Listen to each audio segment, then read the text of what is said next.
Hi friends, welcome to our channel. ఈరోజు ఈ వీడియోలో degree 6th sem Telugu unit 3లో నుండి ఫస్ట్ లెసన్ అయిన ప్రాజెక్ట్ అనే లెసన్ చూద్దాం. అంతే ఎండింగ్లో ఎగ్జామ్ అనేది ఎలా రాయాలి అనేది కూడా చూద్దాము. ఇది సింపుల్గానే ఉంటుంది, మంచిగా పాస్ అవ్వచ్చు. ప్రాజెక్ట్ అనేది ఒక నిర్దిష్టమైన లక్ష్యాన్ని సాధించడానికి రూపొందించిన తాత్కాలిక ప్రయత్నం. ఇది ప్రారంభం నుండి పూర్తి స్థాయిలో ముగింపు వరకు అనేక దశలను అనుసరిస్తుంది. ప్రాజెక్టు చరిత్ర చూసినట్టయితే ప్రాచీన కాలంలో ఈజిప్ట్ పిరమిడ్లు రాజుల వంశపు వారు చనిపోతే ఇవి ఫరో రాజులు సమాధులుగా నిర్మించబడ్డాయి. పెద్ద పెద్ద రాళ్లను కొన్ని వేల మంది ప్రజలతో అవి కట్టారు. రెండవది చైనా గ్రేట్ వాల్ అనేది అత్యంత పొడవైన రక్షణ గోడ.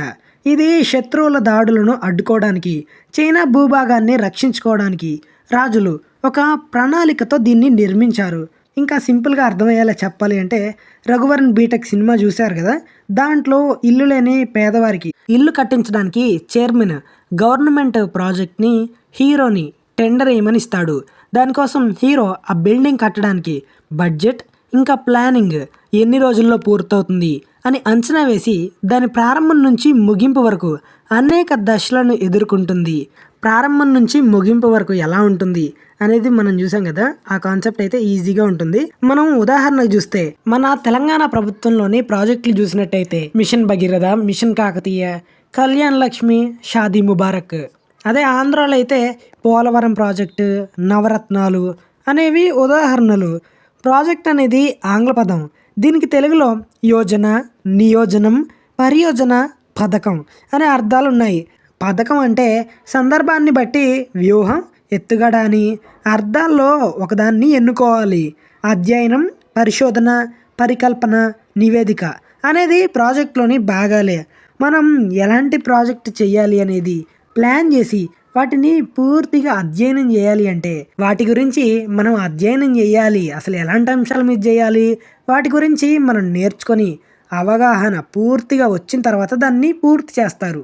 విద్యార్థి దశ నుండే మనం ఎన్నో ప్రాజెక్టులు చేసాము. మేధస్సుతో కూడిన పరిశీలనను అధ్యయనం అని, అధ్యయనం వల్ల కలిగే ప్రశ్నలు నిరూపణను పరిశోధన అని, పరిశోధనలోని ఊహా ప్రతిపాదనను ప్రణాళికబద్ధంగా రూపకల్పనలతో చేసే ప్రక్రియను పరికల్పన అని, ఆ పరికల్పన పర్యవసాన క్రియారూపాన్ని ప్రాజెక్ట్ అని అంటారు. నీటిని నిల్వ చేయడానికి నిర్మించే కట్టడాలను, భవన నిర్మాణ ప్రక్రియను, కేంద్ర రాష్ట్ర ప్రభుత్వాలు ప్రవేశపెట్టే ప్రజా సంక్షేమ పథకాలను ప్రాజెక్ట్ అని పిలుస్తారు. మనం పూర్తిగా ఉదాహరణ అనేది ఒకటి చూద్దాం. ప్రాజెక్ట్ అనేది మనకి తెలియాలి అంటే మిషన్ భగీరథ గురించి తెలుసుకుందాం. ఇది వింటే మీరు సొంతగా కూడా రాసేయచ్చు. మిషన్ భగీరథ. అసలు మిషన్ భగీరథ ఎందుకు ప్రవేశపెట్టారు అంటే గ్రామీణ మరియు పట్టణ ప్రాంతాల్లో ప్రజలకు తాగునీరు అందాలని. అంటే ప్రజలకు తాగునీటి సమస్య మనకి కనిపిస్తుంది. ఈ సమస్యకు పరిష్కారంగా తాగునీరు అందరికీ అందించాలని ప్రభుత్వం పెద్ద ప్రణాళికను సిద్ధం చేసింది.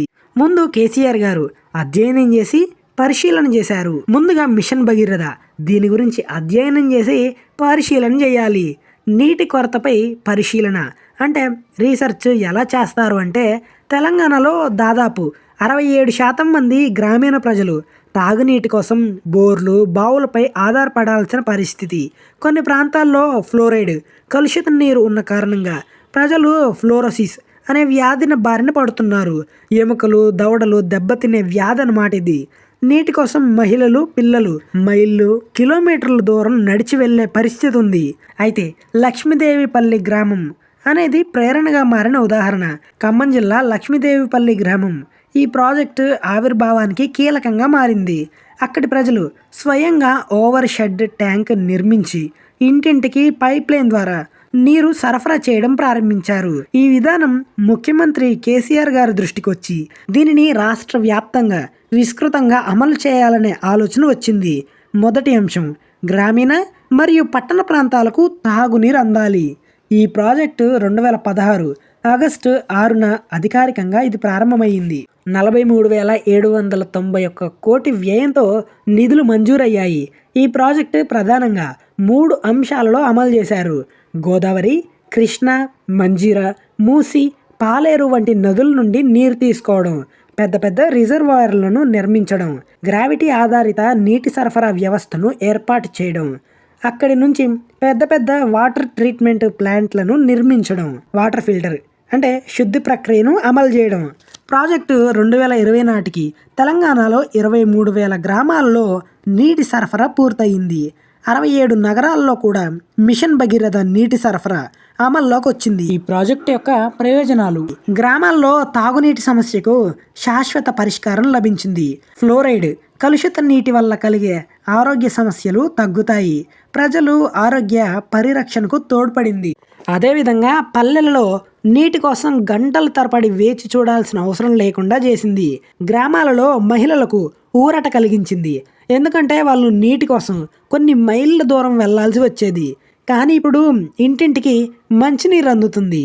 ఈ ప్రాజెక్టుకి పనిచేసిన వాళ్ళు 3,000 మంది ఇంజనీర్లు, 500కు పైగా కాంట్రాక్టర్లు, కార్మికులు, 25,000కు పైగా నిర్మాణ సిబ్బంది, 15,000కు పైగా విద్యుత్తు మరియు మెకానికల్ టీము, 5,000కు పైగా మానిటరింగ్, 1,500కు పైగా పనిచేశారు.